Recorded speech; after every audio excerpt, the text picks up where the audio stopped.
ಸಂಗೀತಾ, ಏನಮ್ಮ ನೀನಿಲ್ಲಿ? ಅದು ನಾನು ಫ್ರೆಂಡ್ನ ಮೀಟ್ ಮಾಡೋಕ್ಕಿಂತ ಬಂದಿದ್ದೆ, ಲೇಟ್ ಆಗಿಬಿಡ್ತು.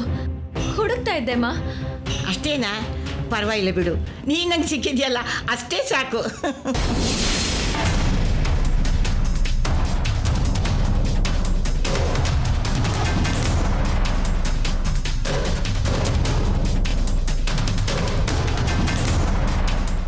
ಸಂಗೀತಾ, ಇವತ್ತು ನೀನು ನನ್ನ ಜೊತೆ ಮನೆಗೆ ಬರಬೇಕು. ಅಮ್ಮ, ಅದು ನಾನು ಅರ್ಜೆಂಟಾಗಿ ನಮ್ಮ ತಂದೆ ಕ್ಲಿನಿಕ್ ಹತ್ರ ಹೋಗಬೇಕು. ಇನ್ನೊಂದ್ಸಲ ಬರ್ತೀನಮ್ಮ. ಅರ್ಜೆಂಟಾ?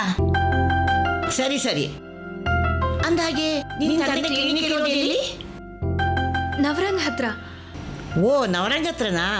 ಇನ್ನೇ ನಮ್ಮ ಕಾರ್ ಬರುತ್ತೆ, ನಾವು ಅದೇ ರೂಟಲ್ಲಿ ಹೋಗ್ತೀವಿ.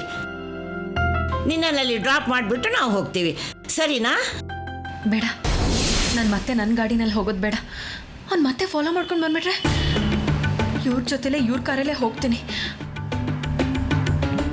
ಸಂಗೀತಾ, ಏನು ಯೋಚನೆ ಮಾಡ್ತಾ ಇದೀಯಾ? ಸರಿಮ್ಮ, ಹಾಗೇ ಆಗಲಿ.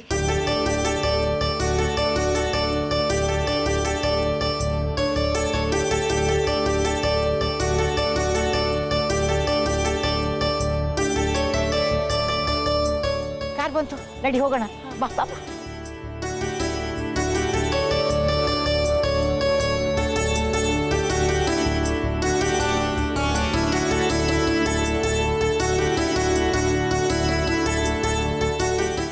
ಜಯರಾಮನಿಗೆ ಈಗಲೇ ಸಂಗೀತಳ ಬಗ್ಗೆ ಪರಿಚಯ ಮಾಡಿಕೊಡೋದು ಬೇಡ, ಅವನಿಗೆ ಸರ್ಪ್ರೈಸ್ ಕೊಡ್ತೀನಿ.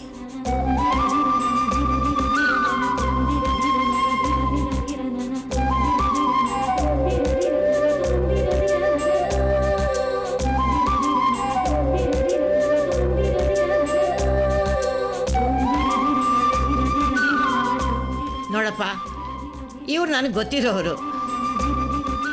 ನವರಂಗ್ ಬಂದ ತಕ್ಷಣ ಸ್ವಲ್ಪ ಕಾರ್ ನಿಲ್ಲಿಸು, ಇವ್ರು ಇಳ್ಕೋತಾರೆ. ಒಂದು ಹಾಡು ಹೇಳಮ್ಮ. ಭಾವದೊಂದು